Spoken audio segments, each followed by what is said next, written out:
Yes, champs, welcome to EduSwap, the Commerce Tab. This is Ahmed. How are you all? Hope so you all are fabulous fit. Start करते हैं 20 another MCQs को। आज हम cover करने वाले हैं sample paper number 10 के। हम सारे एमसीक्यूज कवर करेंगे 20 एमसीक्यूज। चलते हैं क्वेश्चन नंबर फर्स्ट के ऊपर। Ascertain the correct sequence of the deduction of the following item from the profit and loss of the partnership। जब हम पार्टनरशिप बनाते हैं तो सबसे पहले क्या सीक्वेंस रहती है हमें आइटम को डिडक्ट करने की, वो यहाँ पे पूछने की कोशिश कर रहा है। सबसे पहले हम माइनस करते हैं यहाँ पे इंटरेस्ट ऑन पार्टनर लोन।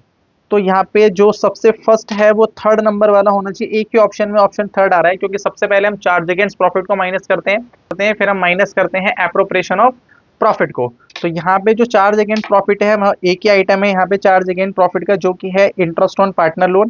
फिर ये भी एप्रोप्रिएशन है और ये भी एप्रोप्रिएशन है, तो सीक्वेंस जो करेक्ट होगी वो सी ऑप्शन इसका करेक्ट हो जाएगा। ठीक है, क्वेश्चन नंबर सेकंड पे आते हैं। सेकंड नहीं, फर्स्ट का और पार्ट है। Which of the following is not important of partnership deed?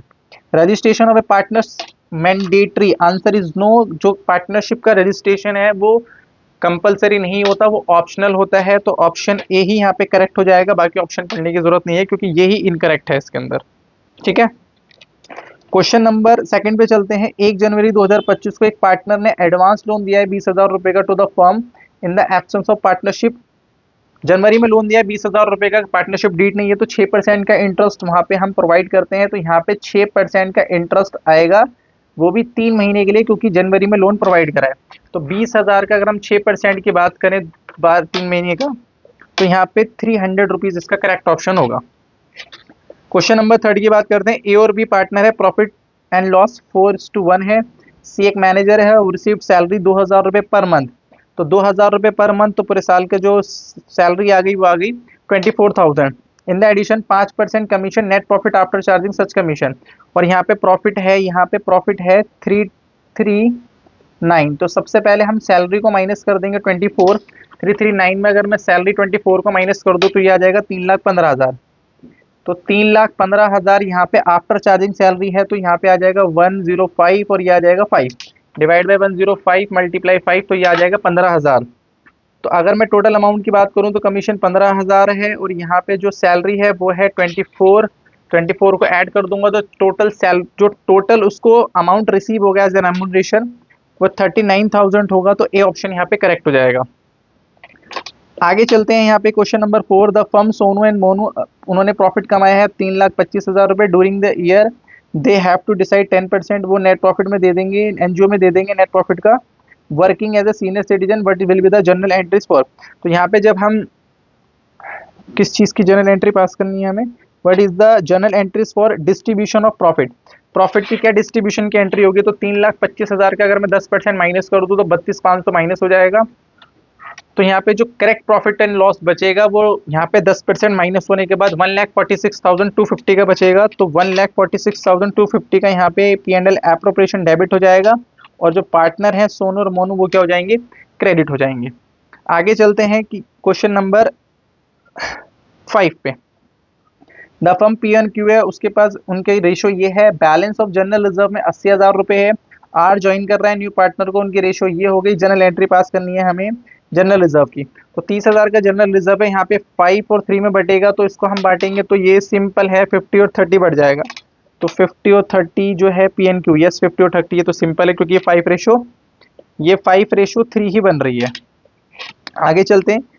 एक बिजनेस है ने कमाए हैं सुपर प्रॉफिट 2 लाख रुपए few years. Normal rate of return कितना है यहाँ पे 10%। गुडविल ऑफ द फर्म निकालनी है, तो ये कैपिटलाइजेशन ऑफ सुपर प्रॉफिट है, तो उसको निकालने के लिए सिंपल करेंगे 2 lakh rupees divided by 10 multiply 100। तो 2 lakh rupees divide by 10 multiply 100, तो ये आ जाएगा यहाँ पे 20 लाख रुपीज, जो ऑप्शन हो जाएगा सी। आगे चलते हैं क्वेश्चन नंबर 7। यहाँ पे क्वेश्चन है एक्स और वाई पार्टनर है और इक्वल रेशो है और it was agreed goodwill 2 year purchase में निकालनी है नॉर्मल प्रॉफिट पे। ठीक है, 80,000 है और एबनॉर्मल लॉस है, तो एबनॉर्मल लॉस को अगर ऐड कर देंगे तो ये 1 लाख रुपीज का प्रॉफिट हो जाएगा, क्योंकि 80 + 20,000 एबनॉर्मल है, इसको ऐड कर देंगे तो ये हो जाएगा 1 lakh rupees. 1,50,000 including abnormal gain. Abnormal gain को अगर मैं माइनस कर दूंगा तो ये भी 1 लाख हो जाएगा और यहाँ पे तो ये 1 लाख रुपीज है ही, तो यहाँ पे आ जाएगा टोटल 3 लाख डिवाइडेड बाय 3, तो इसका जो एवरेज निकल के आएगा वो 1 लाख रुपीज निकल के आएगा। Number of year of purchase 2 है, तो टोटल इसका जो आंसर हो जाएगा वो 2 लाख रुपीज आंसर आएगा।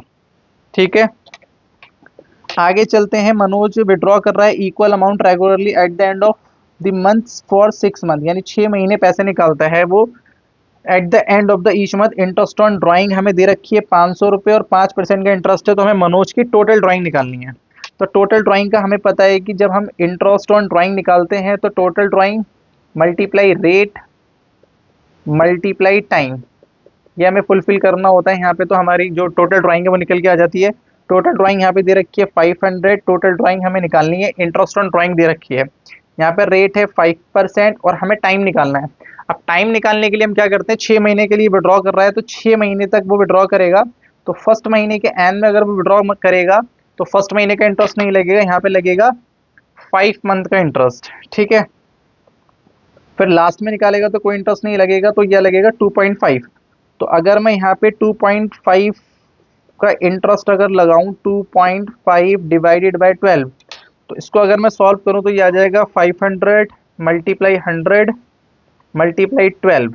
डिवाइड अगर मैं कर दूं तो डिवाइड होगा फर्स्ट 5 से, डिवाइड होगा 2.5 से, तो ये आ जाएगा 48,000। अगर आप सॉल्व करोगे तो नॉर्मली आपका निकल के आ जाएगा 48, जो इसका आंसर हो जाएगा 48। क्वेश्चन नंबर आते हैं 8 के और पार्ट पे। ये इंपॉर्टेंट क्वेश्चन है, ये एक अच्छा क्वेश्चन है। ABC पार्टनर है जिनकी रेशियो दे रखी है 3:1। A give guarantee to C, A ने सी को गारंटी दी है कि उसको मिनिमम प्रॉफिट मिलेगा after meeting of C's deficiency, यानी सी की डेफिशिएंसी निकल के आ रही है कुछ, देखते हैं आगे। और डेफिशिएंसी बियर करने के बाद ए को जो फाइनल अमाउंट मिला है वो मिला है 1,10,000। और यहाँ पे क्या बताना है हमें, what is the amount of guaranteed amount of C, यानी कि ए ने सी को कितनी गारंटी दी थी या सी को कितनी गारंटी मिली, ये बतानी है। कैसे करेंगे इस क्वेश्चन को, पहली बात हमें दे रखा है ए का जो शेयर है डेफिशिएंसी को बियर करने के बाद वो 1,10,000 है, और अगर मैं डेफिशिएंसी भी ऐड कर दूं इसके अंदर तो ये बनेगा 1,50,000। 1,50,000 ए का शेयर है, तो ए का शेयर जब डिस्ट्रीब्यूट करा होगा तो यहाँ पे ए का शेयर डिस्ट्रीब्यूट करा होगा तो 3/6 से डिस्ट्रीब्यूट करा होगा। ठीक है, यानी कि करा होगा 1/2, यानी 1/2 से डिस्ट्रीब्यूट करा होगा। अगर मैं इसको रेसिप्रोकल कर दूंगा तो टोटल प्रॉफिट आ जाएगा। टोटल प्रॉफिट आ गया मेरे पास 3 लाख रुपीज। तो अगर 3 लाख रुपीज मेरे पास टोटल प्रॉफिट है और अगर मैं यहाँ पे 1/6 कर दूं तो सी का प्रॉफिट मुझे पता चलेगा एक्चुअल प्रॉफिट कितना आया है। तो अगर मैं 6 से डिवाइड कर दूं तो एक्चुअल प्रॉफिट आया है उसका, एक्चुअल प्रॉफिट आया है 50,000। तो ये है एक्चुअल प्रॉफिट, 50,000 उसको मिले थे और उसके बाद 40 की डेफिशिएंसी ए ने बियर करी है। तो इसका मतलब 50,000 उसका एक्चुअल प्रॉफिट है और 40 की डेफिशिएंसी ए ने बियर करी है। तो उसका जो गारंटीड प्रॉफिट था वो गारंटीड प्रॉफिट यहाँ पे उसका था 90,000। ऑप्शन डी यहाँ पे करेक्ट हो जाएगा। आगे चलते हैं यहाँ पे कि calculate interest for the year 6% debenture और इशूड 10 लाख रुपीज। तो यहाँ पे क्या क्वेश्चन है, ये कैलकुलेट इंटरेस्ट 6%, ये तो बहुत सिंपल क्वेश्चन है। इंटरेस्ट हमें निकालना है, इंटरेस्ट निकलता है नॉमिनल वैल्यू पे, तो 10 लाख का 6% 60,000 रुपये इंटरेस्ट आ जाएगा। ये सिंपल क्वेश्चन है। आते हैं नेक्स्ट क्वेश्चन के ऊपर। इसका और पार्ट है, एक और पार्ट क्या है, एक company can charge interest -% per annum calls in arrear calls allow %% on calls in advance. Calls in arrears पे कंपनी कम इंटरेस्ट देती है और क्या कहते हैं कॉल्स इन एडवांस पे कंपनी इंटरेस्ट चार्ज करती है। यानी कि क्या मतलब है, कॉल्स इन एरियर जो होता है कंपनी ज़्यादा इंटरेस्ट चार्ज करती है शेयर होल्डर से, और जब एडवांस पे इंटरेस्ट देने की बारी आती है तो उस पर कम इंटरेस्ट देती है। तो यहाँ पे इसके अकॉर्डिंग तो मेरे को ये आंसर लग रहा है। वैसे टेबल एफ के अकॉर्डिंग यहाँ पे जो कॉल्स इन एरियर का इंटरेस्ट होता है वो होता है 10%, कॉल्स इन एडवांस का इंटरेस्ट होता है वो 6% होता है। पर यहाँ पे 12 और 10 चूज करने का मतलब ये है ज़्यादा इंटरेस्ट यहाँ पे चार्ज करेगी और कॉल्स इन एडवांस पे कम इंटरेस्ट देगी। तो ये ऑप्शन हो सकता है ठीक हो, बट फिलहाल 6 और 10 का कॉन्सेप्ट होता है, नहीं 10 और 6 का कॉन्सेप्ट होता है। ठीक है, आगे चलते हैं। क्वेश्चन क्या है, गुडविल ट्रीट करी जाती है एसेट, यस ये बिल्कुल ठीक है। गुडविल हेल्प करती है बिजनेस को earn more profit and attract करती है कस्टमर को, ये भी ठीक है। तो यहाँ पे करेक्ट एक्सप्लेनेशन इसीलिए ट्रीट करी जाती है क्योंकि वो ज़्यादा प्रॉफिट कमा के देती है और क्या कहते हैं मोर कस्टमर को क्या करती है, अट्रैक्ट करती है। आगे चलते हैं। क्वेश्चन क्या है, at the time of forfeiture of shares account will be debited, called up से डेबिट करा जाता है। ये आपको सिंपली पता है, जब हम शेयर्स को फॉरफीचर करते हैं शेयर कैपिटल अकाउंट डेबिट वो कॉल्ड अप अमाउंट से होता है। शांति गोपाल ने एग्री कराई कि परचेज कंसिडरेशन इतना देंगे, इशूइंग पेड अप डिबेंचर, और वो 100 के डिबेंचर 120 पे दे रहे हैं, तो 2,60,000 रुपए के डिबेंचर अगर 120 में देंगे तो 120 से डिवाइड करेंगे इश्यू वैल्यू से, डिवाइडेड बाय यहाँ पे हो जाएगा 120 करेंगे तो ये आ जाएगा 2167। तो 2167 इसका करेक्ट ऑप्शन हो जाएगा, डिवाइड करोगे तो आपका आंसर आ जाएगा। ये कुछ शेयर का क्वेश्चन हमें दिख रहा है। आगे चलते हैं, क्या लिखा हुआ है, what is the total face value share issued for cash during the, कितना हमने इशू करा हुआ है। ओके, इशूड कैपिटल पहले कितनी थी, यहाँ पे इशूड कैपिटल थी यहाँ पे 80 लाख, और अब कितनी है यहाँ पे 1,20,00,000 रुपए। तो टोटल जो इशू करा है वो 40 लाख का इशू करा है। अगर आपको दिख रहा होगा यहाँ पे इशूड कैपिटल है 80 लाख, यहाँ पे कितनी है 1,20,000, तो यहाँ पे 40 लाख का इशू है, तो ऑप्शन ए यहाँ पे हो जाएगा correct. Share issued for cash during the year at issued, यहाँ पे जो कैश है यहाँ पे इशूड कैपिटल दे रखा है, कॉल्ड अप शेयर कैपिटल दे रखा है यहाँ पे, ये रहा security premium, called up share है 15 का, ये आ गया फुल्ली पेड। ठीक है, share issued for cash during the year assuming that they're issued at uniform price, यहाँ पे 10 का शेयर इशू कर रखा है, और new share issue for cash, तो यहाँ पे अगर 10 का है तो फिर यहाँ पे भी 10 का ही लेंगे, तो इसका ऑप्शन हो जाएगा ये, ऑप्शन इसका करेक्ट हो जाएगा। ठीक है, आगे चलते हैं कि 4,000 शेयर को फॉरफीचर कराए 22 रुपए पे, कितना अमाउंट हमें रिसीव होगा। 4,000 शेयर जब आप 22 पे इशू करोगे तो कितना अमाउंट आपको रिसीव होगा, 88 रुपीज यहाँ पे क्या आपको क्या होगा, रिसीव होगा। आगे चलते हैं, क्या क्वेश्चन है, वर्कमैन कंपनसेशन रिजर्व दे रखा है एक्स और वाई का, और प्रॉफिट एंड लॉस ये दे रखी है 40,000 का वर्कमैन कंपनसेशन रिजर्व है, और यहाँ पे जो वर्कमैन कंपनसेशन क्लेम है वो 50,000 रुपए का है। वर्कमैन कंपनसेशन रिजर्व 40 का है और क्लेम है 10,000 का, तो रिवैल्यूएशन से 10,000 हमें रिसीव करने पड़ेंगे। The difference 10,000 will be debited to the revaluation account, yes, इसकी एंट्री पास होगी workman compensation reserve, workman compensation claim.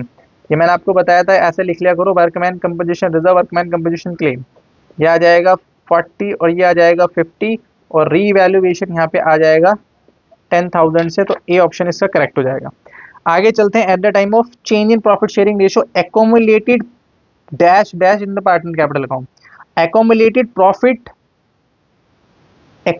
Profit अगर होंगे तो पार्टनर्स कैपिटल क्रेडिट होती है, और एक्यूमुलेटेड लॉस होंगे तो पार्टनर कैपिटल डेबिट होती है। बोथ हो नहीं सकता, ये दोनों हो नहीं सकते, तो ये जो ऑप्शन है इसका डी ऑप्शन करेक्ट होगा। ध्यान से, क्वेश्चन थोड़ा ट्रिकी है। यहाँ पे एक्यूमुलेटेड अगर प्रॉफिट होंगे, अगर आप प्रॉफिट को एक्यूमुलेटेड प्रॉफिट डिस्ट्रीब्यूट करोगे तो फिर यहाँ पे कैपिटल क्या होगी, क्रेडिट होगी, प्रॉफिट के साथ क्रेडिट होना चाहिए था। और अगर लॉस है तो लॉस के साथ क्या होना चाहिए था, डेबिट होना चाहिए था, तो ये ऑप्शन करेक्ट है। Which of the following statement is about the profit and loss adjustment, profit and loss adjustment मतलब profit and loss appropriation. Profit loss adjustment is a real account, personal account, both में nominal account होता है, क्योंकि जो भी term profit calculate करके देती है वो आपका नॉमिनल अकाउंट होता है। आगे चलते हैं पार्ट बी के ऊपर, आते हैं पार्ट बी के ऊपर फटाफट से। जो the following limitation of financial statement analysis, it help करता है कंपेयर द परफॉर्मेंस, इस असिस्ट करता है आइडेंटिफाई ग्रोथ, ये लिमिटेशन नहीं, ये नहीं है। इट बी हिस्टोरिकल डाटा में नॉट रिफ्लेक्ट, ये हिस्टोरिकल डाटा है वो फ्यूचर परफॉर्मेंस को क्या करता है, रिफ्लेक्ट नहीं करता, तो जिसका करेक्ट ऑप्शन हो जाएगा वो सी ऑप्शन करेक्ट हो जाएगा। आगे चलते हैं, क्या लिखा हुआ है, which of the following is can not be show under the equity and liabilities, which of the following item can not show, कौन सा आइटम इसमें से इक्विटी एंड लायबिलिटीज की तरफ शो नहीं होता, शेयर कैपिटल होती है, लॉन्ग टर्म बोरिंग अदर, यानी कि जो ये है ये एसेट साइड में शो होता है, इक्विटी एंड लायबिलिटीज में शो नहीं होता।